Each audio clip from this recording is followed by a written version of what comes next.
Hey, it's Saturday night, but not really. Drop your pants and grab your ankles. It's time for Grillos AftershockXL.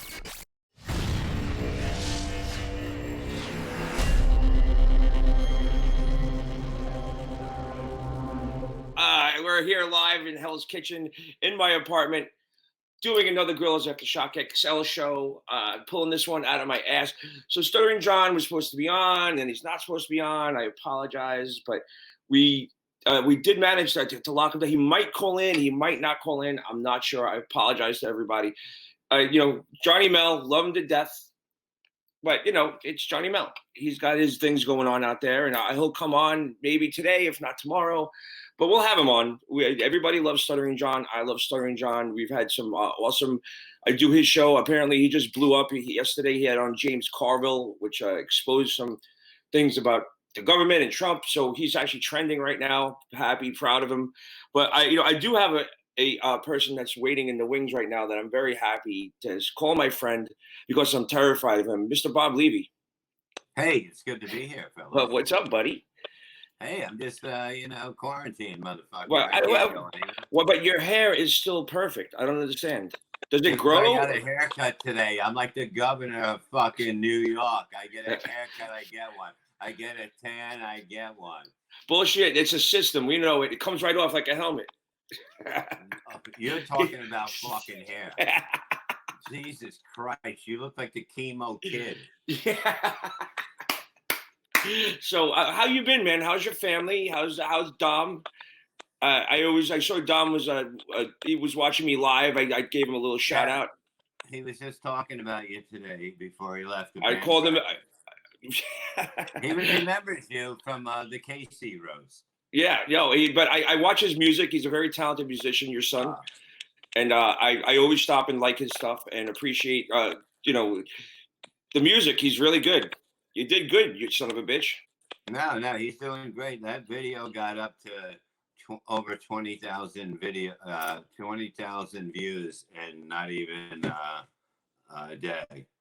Yeah. So you're a comedian, and I just want to let you know, there's a comedian friend of mine that suffered from the coronavirus. He had double pneumonia. He was in the hospital. He was on my show. He told his story.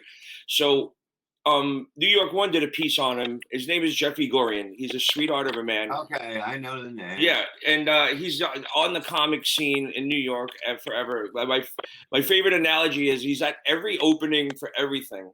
And it's like my friend Mason Reese said, he'll come to the opening of a tuna can. So, but he's a sweetheart. He suffered for like 18, 20 days, almost died from the coronavirus. So New York One did a little video and a little tribute to him, and it's a nice story. So take a look. There is nothing funny about double pneumonia, and a New York comedian battling COVID-19 almost didn't make it. But he is on the mend now, thanks to some famous friends who brought him the medicine of laughter. Stephanie Simon has the story. And people are very fond of saying he's sick as a dog. How many dogs do you see that look sick? Jeffrey Gurian has spent his life making people smile as a comedian and a cosmetic dentist. But his belief in the power of laughter and medicine was put to the test when he was sick as a dog and rushed by ambulance to NYU Langone Medical Center. These ambulance attendants were so kind. The first guy showed up and he took my hand and he said to me, "Don't worry, you're going to be okay." And I can't tell you how much that meant to me. A simple thing like that started me on this feeling that I could be okay, that I could survive this thing. At the hospital, Gurian focused on staying positive, a subject he wrote a book about. Still, the comedy writer, performer, and observer of the comedy scene had a successful career in dentistry and knew just how sick he was from the coronavirus. My circulatory system was collapsing. Comedian Ron Bennington posted on Twitter asking for prayers for Jeffrey, followed by Bill Burr, Jim Norton, Nick Kroll, and John Mulaney. And I got hundreds and hundreds of responses from people. I was too weak to answer anybody, but I have to tell you how much that means to know that there are people out there that care about you. Are you typically sentimental? And literally, I was in tears a lot of the time. I'm like, this is incredible. Fellow comedians also put together a get well video for Gurian. So get well soon because we got a party again. And you were telling me you were in the Kimmel wing. That was the first thing I said, "Is Jimmy here?" And they're like, "Who?" After 4 days in the hospital, he turned the corner from double pneumonia. And with his sense of humor intact, Gurian was taken home by ambulance to continue his recovery. And then when they saw all the pictures of the comedians, they wound up hanging out for about 20 minutes, asking me questions until I got too tired. But these guys were so nice. You don't realize how kind people are. Gurian says he's convinced the laughs helped. It's not just a cliche when they say laughter is the best medicine. There are people who've been cured by watching comedy films of all different things. It's so important to look at things in a positive way. Jeffrey Gurian certainly does. Stephanie Simon, New York 1. And we're back. Isn't that nice, Bob? Wasn't that a nice piece? Let me tell you something. That almost brought a tear to my good eye. Yeah, well, you got a gimpy one? No, I just like to make people feel like they're almost on the same league as me. So, as a comedian, you can't do stand-up. You can't do your craft. How are you feeling about that? What's going on? Are you having anxiety? Are you freaking out? Yeah. Are you like, I don't give a fuck?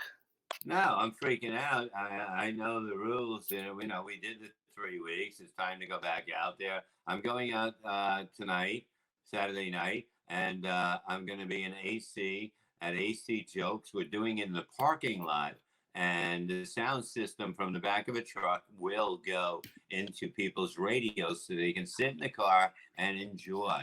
That's amazing, dude. That's so cool. Like, so it's a drive-in stand-up comedy. You know, it's a weird thing. That's going to be the reality for the next couple of months, man, about drive-ins, keeping away from people, you know, and where are you doing it in AC? Is it someplace specific or? It's in like a parking lot, man. You get like 75, 80 cars. We're going to get bigger places. We're going to get fields. Was this your brainchild? Was this your idea? No, but I seen it coming because I wrote something. Everything should be like that. You know, any kind of business, do it. I'm completely interested in hearing your comedic take on this. Is there going to be a coronavirus themed stand-up that you give everybody? I don't know what I'm going to do because I don't think ahead. I look what's there. And look, I mean, people are dying to get outside.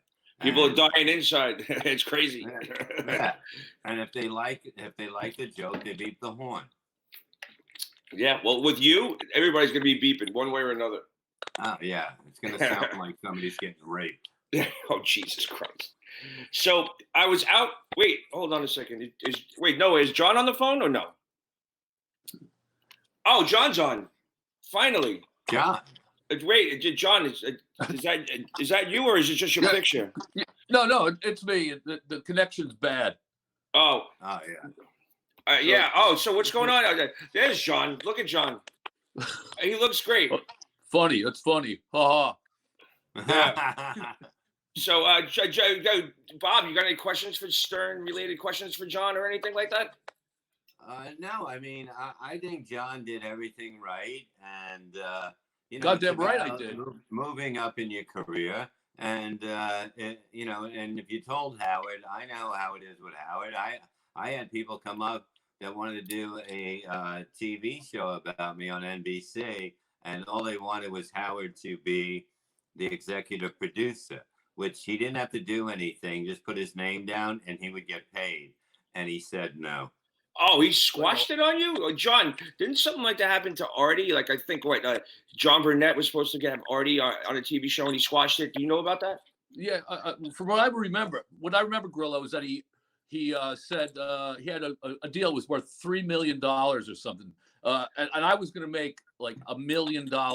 And I went to Howard, and I said, look, it's $1 million. Can I do it? And he said, no, absolutely not. And I thought, the fuck is wrong with you?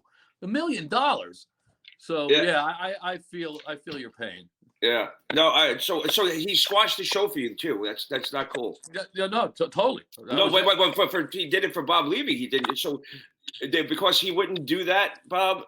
No, you could take that down. No. What happened was my friend Greg Steccarella or whatever talked to people in California.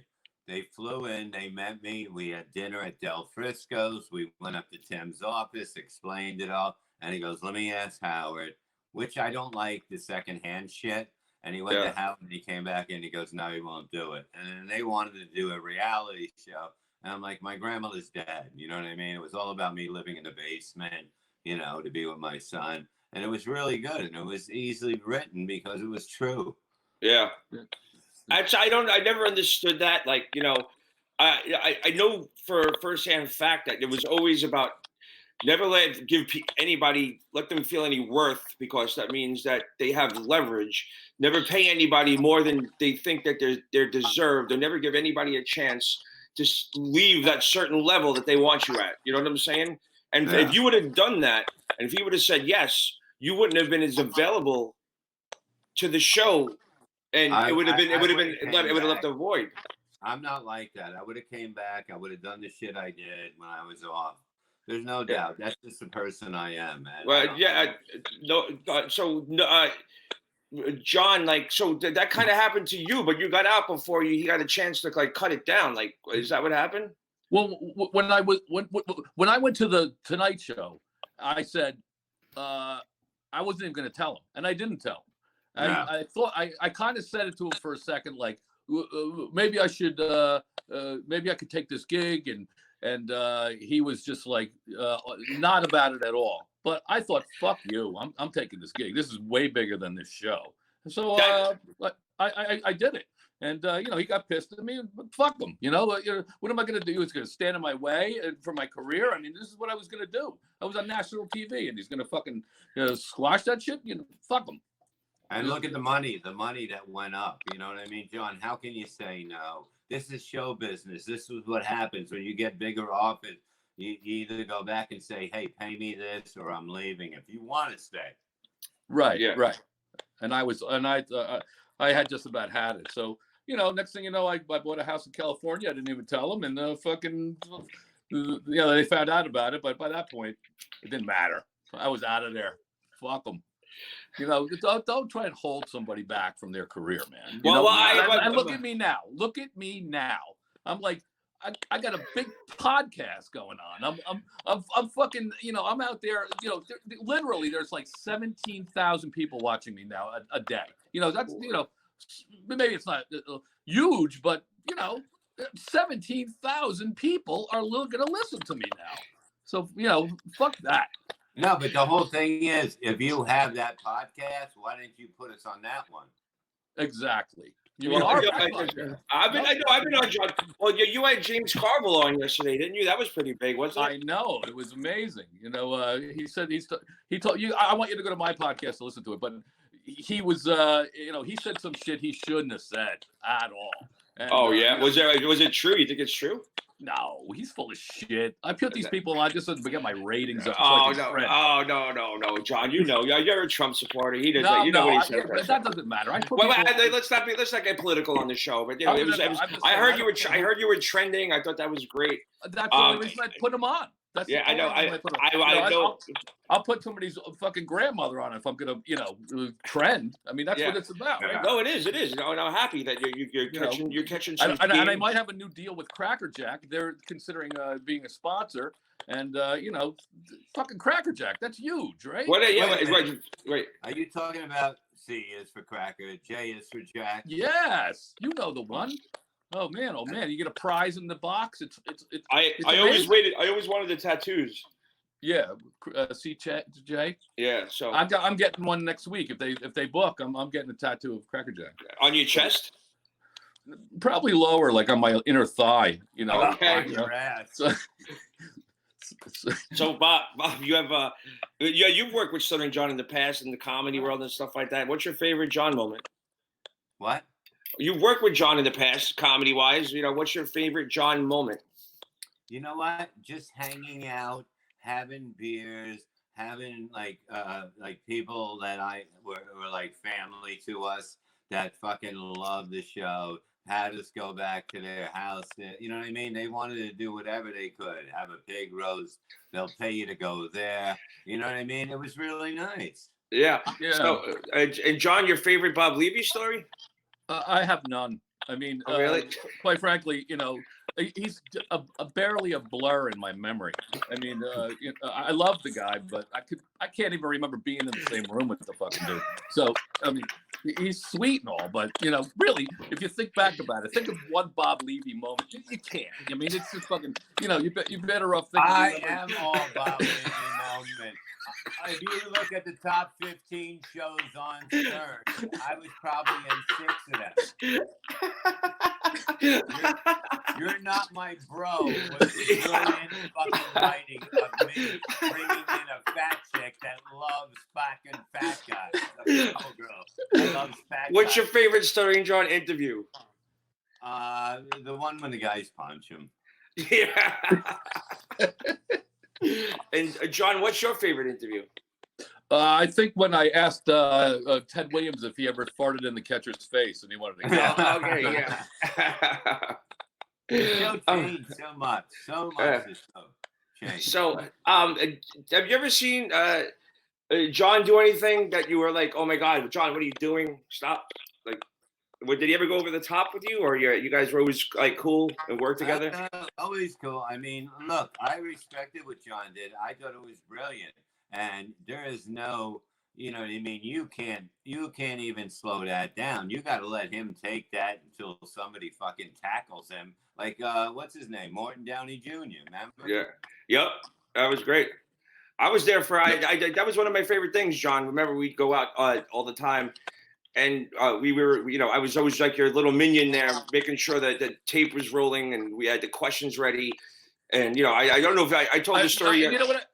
All I remember about that, Grillo, is that you'd fuck it up every time we went at it. I mean, there would be no tape in the machine, or I'd be talking to somebody and would run out, and you never got that shit down. I love you, but Jesus, fuck, you couldn't have been a worse wingman for me. Yeah, but I took punches. I took punches for you, man. I got beat up by Spike. No, I know you did, but that's not nice to say, bro. What's up? Suddenly, it's not funny anymore. Hey, John, what did you expect? You hired a guy that makes fucking baked potatoes. Yeah. No, he was very, John's very clever. Like, he'd always get me to do something that he had to do and make me think I owed it to him to do it, which I call the Tom Sawyer effect. John, like, why did you do that, man? I was a kid. I looked up to you. Whitewash the fence. Yeah, you got like how Tom Sawyer tricked Huckleberry Finn into thinking that he should whitewash the fence for him, because and then meanwhile he was getting paid for the job, and he thought Huckleberry thought, oh wow, I should really do this for Tom because it's a psychological thing. Was he related to Huckleberry Hound? Possibly, I don't know. You should ask Mark Twain. So, you have no questions for John, bro? Bob Levy? Oh, a question for John? Yeah. Okay. Okay. When you got separated now, was that your idea or hers? Oh, hers. I mean, look at me. Yeah, I drink too much. I'm fucking around. I'm a slob. I sleep till noon. Yeah. Basically, if it wasn't for the gig I had when I met her, I would have never been with her. And so she just got fed up and fucking said, "Get out of my life," and that's cool. I'm good with that. But how many years was it? How many years? It felt like only about 3 months, but it was years. We have kids, and About how many years, truthfully? Because I'm gonna say it was 6-7 years, maybe something like that. Okay, that's average. You know what I mean? It's like I look at marriage about how long a dog lives, and that's when you. Sure. Yeah. Well, yeah. The dog dies, so does marriage. How many times you been married? 4. You were married 4 times? Yeah, I mean, I don't believe in just dating. If you like somebody, you gotta go. You gotta give everything. Why would you go legal? You're not religious. Okay, I get why some people marry. There's reasons why people marry. You're religious. You want to be married in front of God, and it's financial. You want to hook up with that person for health insurance or financial reasons. And then there's love, which is the stupidest reason, because what do you need a piece of paper for if you're not religious or it doesn't have anything to do with financial? It's just the respect you're giving the woman. Yeah, you're crazy. Oh, no, I know I'm fucking crazy. John, would you get married again? No. No, I don't think so. You know, well, I say that now, but you never know. You marry, you know, you meet somebody and you're all falling in love, and yeah, I could. I don't know. Yeah, you It's meet up at in a the air. bar, everything's going well, and you decide to take that guy for a ride home. Yeah. So, but okay. I'm guessing at this point everybody knows this is Stuttering John. Can you put it? It's Roy McDonald, everybody. You want me to throw the camera up? Yeah, throw the camera on. My wife is so upset with me because I just fucking left. I said I'll be right back. Well, this is funny. It was worth it. And he goes, "You be Stuttering John." I go, "I don't even know what he sounds like." I had 1 minute to listen to him. But you did a great job. You were good. If he's mad at Good it, to meet you, man. I am a big fan. I was fucking around with you before. I'm a big fan. So I just can Bob hear me? I hope so. Okay, cool. Okay. Yeah, I just want to say I'm a big fan. So Thank you. I was just fucking around before. You know that. Oh, yeah. So no, yeah. I thought when you were saying that you were lying to John. I didn't know you were talking I know, John. I love you. I hope you're not mad at this. If you watch this, or Yeah, whatever. and John, I love you too, man. But, Yeah, sorry. it's just I know we were trying to coordinate times. I know you got shit going on, but I just found like a couple of pictures that I thought looked like you. I've had that one picture. That picture has been on the Heartland Brewery every year in October. They come up with the pumpkin ale, and it used to be that they put that big picture up right in front of the Heartland Brewery every day when I get off the train, and I'm like, that's Stuttering John with no teeth. So, and me and Noah were talking yesterday. Great job, Noah, by the way. We were talking yesterday, and I've looked at I found it. I said, I want to pretend that it's John on the phone and just have that picture. So, John, I love you. That was just something funny. I know we'll get together and we'll do the show soon. If you're listening, you probably won't. He's like, "Did you listen to our podcast yesterday?" I was like, "I don't listen to my own podcast, so I'm going to listen to yours." Now, I'm LA is comedy opening there, John? Oh, John is. No, but we do know that Monday they're going to give us a 30-page entertainment, how you can start making movies and TV shows again. That's the truth.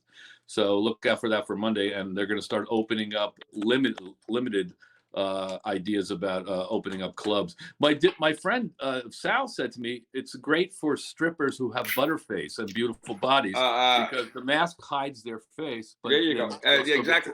Wait, hold on a second. So I've told this before in my show, but I didn't hear back from Artie, but I did hear back from his manager, who said he's in seclusion like everybody else and he's doing fine. Just so if anybody doesn't know that, he's just doing what everybody else does. He's just out of the business. Like, Noah, could you put up that picture that I found? Some people are saying it's Photoshop. Some people I'm saying I don't understand why. What is it? Let me see it. Well, Noah, I got to stall a little bit. So he's gonna. He had the pictures on his phone. The kid's a magician. He'll have it up in a second. But see, I heard Artie was on the new Naked and Afraid. Oh, jeez. Well, at least now that he lost the weight. If he was naked, I'd be afraid. But, at least he lost the weight. You can be naked and skinny. That's great, but chubby and naked is not good for anybody.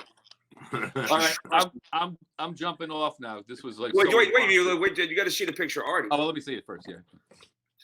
Bob, when we all come out of seclusion, man, I'd love to meet you in person. Maybe we'll go. Roy's got a nice boat. Tell him where you're at, Roy. I'm on Lake Apacong in New Jersey. Where are you? Oh, Bob? shit, dude. That ain't far. Yeah, come up. We'll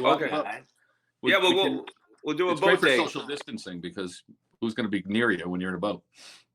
Yeah, big patio boat. Fits like, let's say 14 people or something. It's big. That's all right. I'll kill two of them. Yeah, it's All right, so here's a picture of Artie, everybody. Okay. Well, they put it next to Crackhead Bob. That's fucked up. Can you make it a little bigger? Yeah. That could be him. It's definitely his face, but they're saying that they photoshopped his shaved head. I saw that before, the side by side with Crackhead Bob, where it was like doing fine. So I don't know. Unfortunately, we couldn't find it, and then the second time I found it was on Facebook, where they put him next to Crackhead Bob. But no one will crop it. But why not shave your head? It feels good, man. And I always wish the best for him. He's such a nice guy, like he's such a sweet person. And every time I hear some shit's going on with him, it does hurt because he's so generous and I mean, always to me. I don't know. Maybe he was a cocksucker to somebody else, but No. I can Yo, only Rev, talk you about must it. have great stories about him. Yeah, he's like the Oprah of comedy. Yeah, there it is. Oh, there it is.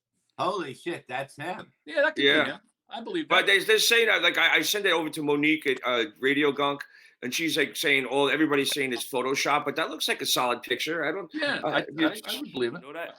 All right. So I'll talk to you guys later. Yeah. Yep. All right. Bye. Bye. So yeah, Roy's one of the smartest people I know in the world. The guy's a genius. He's the one who invented our sponsor, Bright Shot, the lighting company I used to work with.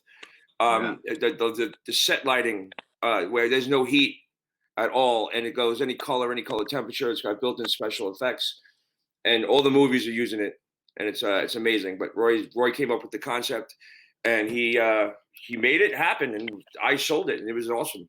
And they're still out there. As soon as everything gets back going, Bright Shot's gonna kill it. Nice. So that was good. John's not gonna get mad, right? Yeah. You need to see a dentist? Are you pulling on a bad tooth or something? I'm fucking with it. You need. I'll come by. I'll help you out. He'll never get a tooth out of me, you faggot. That's why I fucking love you. Yeah. The only way you'll get a tooth out of me if you're blowing me and I faint and smash my face on the ground. Well, one of my favorite Jackie jokes is gay guy goes into the dentist and he sits in the chair and he pulls his pants down. And the dentist goes, "Oh, what are you doing?" "I'm a dentist." He goes, "There's a tooth in there." So I want to play you a video. Noah, do you have my little excerpt at Times Square today? It's pretty fucking funny. The Naked Cowboy, but the Naked Cowgirl was out. There's Sandy Kane, who used to do Howard and who knows me very well. Didn't know Opie and Anthony, right? Okay. Sandy Kane, yeah, she's like, crazy older lady.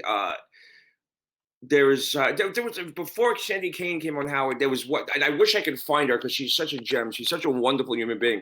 You remember Croy? Yeah.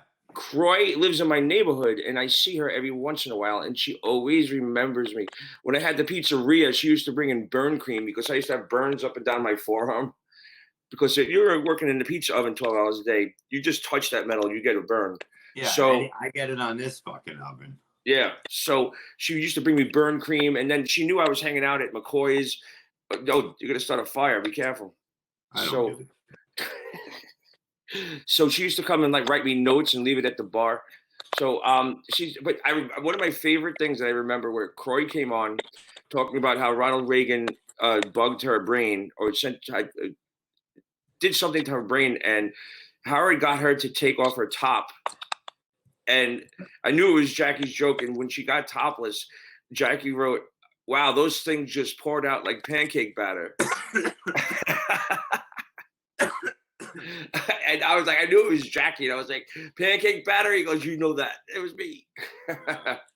So Croy, I would love to get on the show, but Sandy Kane, I was doing my job walking through Times Square today, and I saw the Naked Cowboy, and I was kind of doing a live Facebook video, and then Sandy Kane, of course, has got to take any attention away from him whatsoever. But then she goes, "Oh my God, Grillo!" And then she also used to take the same like class as my ex-wife.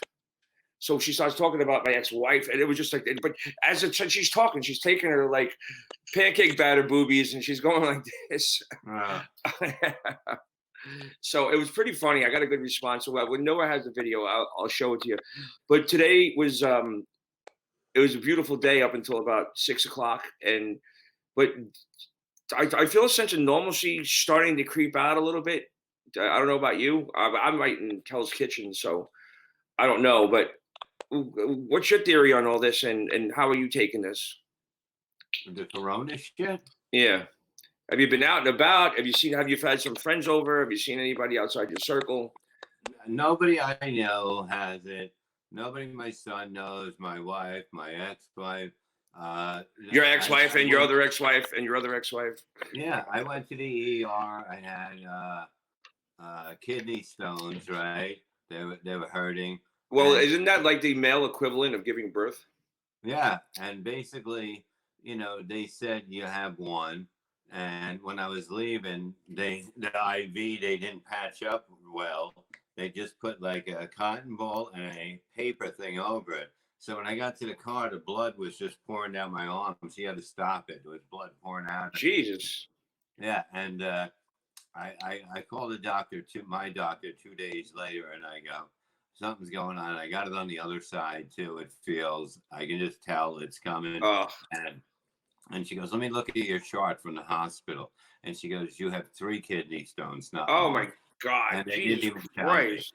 me. This is at the beginning of this whole thing? Yeah.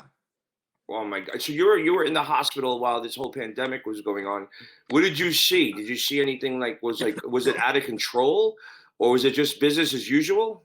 There was nobody in the emergency room. It was me on a 3 o'clock Sunday afternoon. Nobody. And I'm still waiting for my next surgery because there's so many people that have breast cancer, this and that. They can't get their operation. So I said, well, put them ahead of me. Yeah. Well, yeah. But did you pass one at all, or? Oh, the kidney stones? Yeah. Shit. Yeah. I heard that shit hurts. It hurts. Yeah. Your whole back is fucked up, but. Yeah. 2 days, it really hurt, and then I kind of got over it. Sorry to hear that, man. So, what was I going to say today? So, we played the Jeffrey Gurian video and stuff, but I had 2 people that I know as parents. Oh, that's what I wanted to tell you. So, the 2 people I know that fathers passed away because they were older with existing conditions and caught this. But a good friend of mine that I went to grammar school with, who I'm really close with, who's probably going to come on the show once they lay his mother to rest. And I'm so disappointed because it's the Marine Park Funeral Home where everybody in my family that ever passed away has been laid out. It's a tradition. In my family, we're Marine Park Funeral Home. That's it, 100%. So his mother passed away. She had dementia. She passed away from the virus.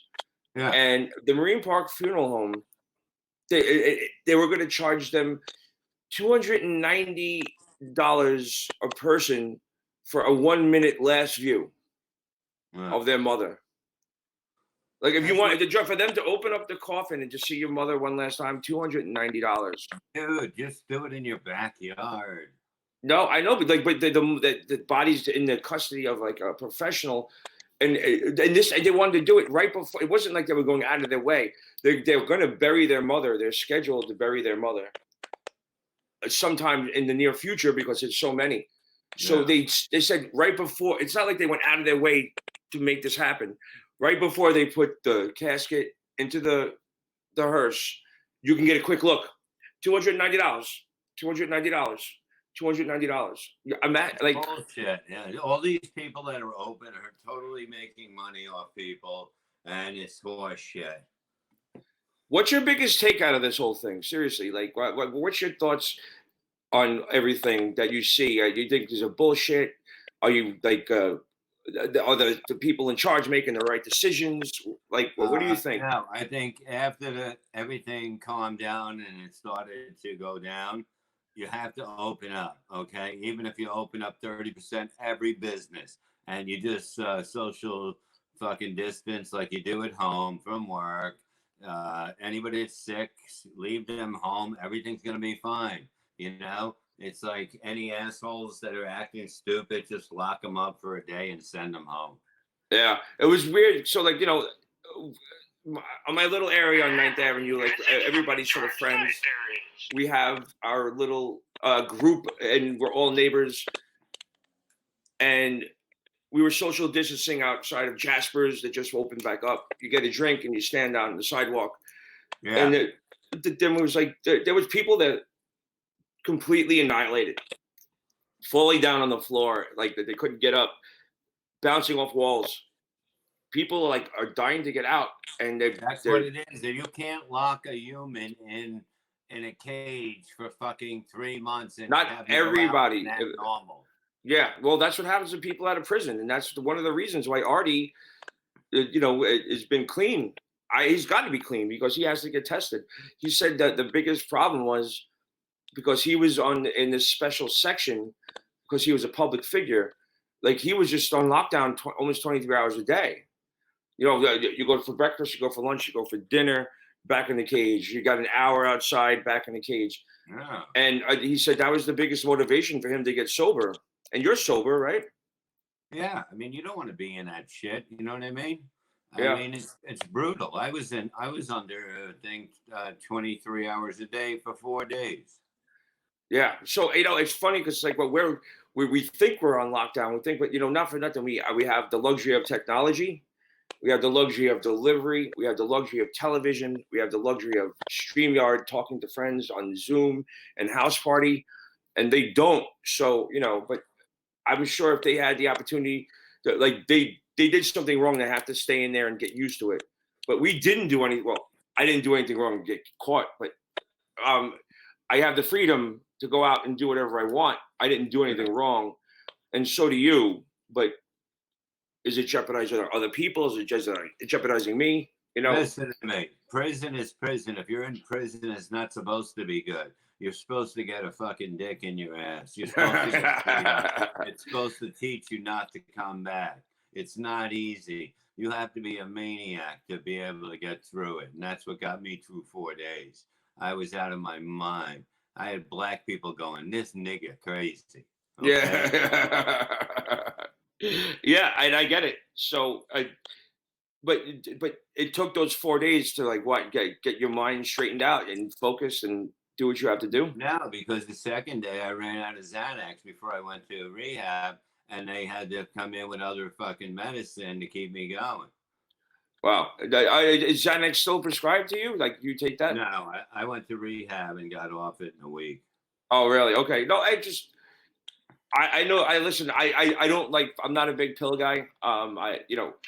Any type of opiate makes me itch. I'm like this. Mm-hmm. Oh my god. It feels fun, but I think if you're not in pain, taking an opiate makes you itch. If you're in pain, then it's good. So, and Xanax. The only 2 times I took Xanax, I slept almost 18 hours. So, we should do a bong hit together. Yeah. Well, a little cheers. I was taking 6 milligrams a day of Xanax off the bat. Now, did you take it to go to sleep or to keep even? Because I know people only take it to go to sleep. I take it. I'm going to be laid out. It doesn't knock me out. 1-2 milligram a bar will knock you out. Me, 3 to 4 will not do that. Well, you want to hear a cool story? The first time I took it, it was right before Howard left terrestrial, and Howard couldn't do anything at Sirius, but Gary could, Ralph could. I could and KC could because we, whatever. So it was the first night we were tasting. We did a show at the Fishbowl in Sirius, and anybody knows when you walk into the lobby at Sirius, there's a glass studio where. So it was me, Gary, KC, and it wasn't John. It was me, Gary, KC, and who else? Ralph. And the night before, it was a Thursday. The night before, I worked, and someone said, "Here. You want?" I was worried that I wasn't going to go to sleep or whatever, and it was at night. Here, take a Xanax. This will put you to sleep. I was like, thanks. I took the Xanax, and I fell asleep on my couch, and I woke up, and I had to be at the Fishbowl by 7 o'clock. I woke up, and I looked at my cable box. It said 6 o'clock. I'm like, and it was in the winter. I was like, oh man, I'm sick. I got to go back to sleep. And then I turned on the TV, and I was like. It was 6 o'clock at night. Yeah.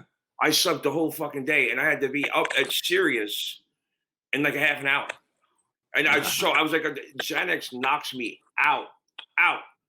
The only time I would take Xanax if it was like I had to go to Australia or Japan or China when you're on that plane for that long.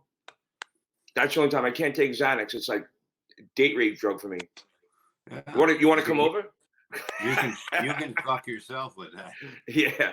So no Xanax for me, but I would take it if I had to take a long plane ride because after 5 hours, I'm like, let me off. Yo, Noah, show Bob might be interested. Show him the merch. Noah can hook you up with this page. We got a bunch of merch. There's face masks, mugs. They do all this. It's like a revenue split. They ship everything out. Backpacks, hoodies. So if you have a logo and shit, like they do all this great shit. Top Shelf Liquor, hold that, open that one up. Show him that. My buddy Jay Such, Top Shelf Liquor, little kid reaching for a bottle of Jack Daniels. And how much are the shirts? Noah has it's all on the website. Noah, if you want to jump on or send me a message. It's cool, but I'm saying for you, maybe you want to jump on the same website. You can merchandise some shit for yourself as well. Yeah, but I mean, how much is the profit? And plus, everything's 15% off for the next 5 days. So anybody out there that's watching and listening, you want a Top Shelf Liquor shirt, a hat, between $10 and $20. It's really not that expensive. And they ship it and they do everything. Look, hey, that's what you need, Bob, right there. Yeah, but I already have. My stuff is on umerch.com. So give that a plug right there. Yeah. umerch.com. I Hate People t-shirts, the new ones. Okay. And it's also When the Levy Breaks. And you're going to be where this weekend? You're going to be doing drive-in comedy? At AC Jokes. Go to AC Jokes. You get all the information there. It's like a 5 o'clock show. Okay. Cool. And anything to say before we wrap up the show? Anything you want to plug? Twitter, Facebook, Instagram? Twitter is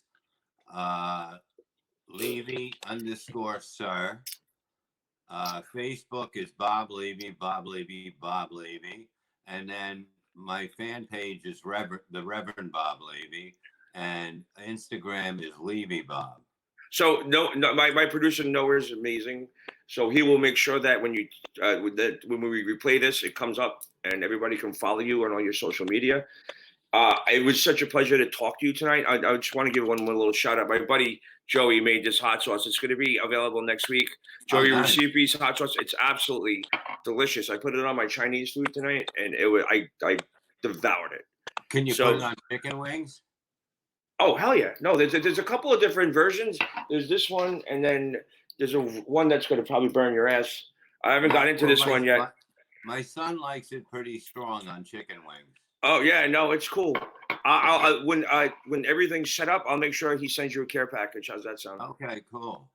And just give him a shout out when you can. But it's all organic. Like I know him because he was the bartender at the place called Pure Food and Wine, where the owner, Sarma Melangalis, went to jail. She was like the Orange is the New Black kind of thing, where she was the owner. It was a shame because she was really a friend. But I know Joey from Pure Food and Wine. He's a very healthy person. So this is all organic, made from he's a vegan. He does all that shit kind of thing. I don't even know where. Hey man, as long as it tastes good, that's good. We'll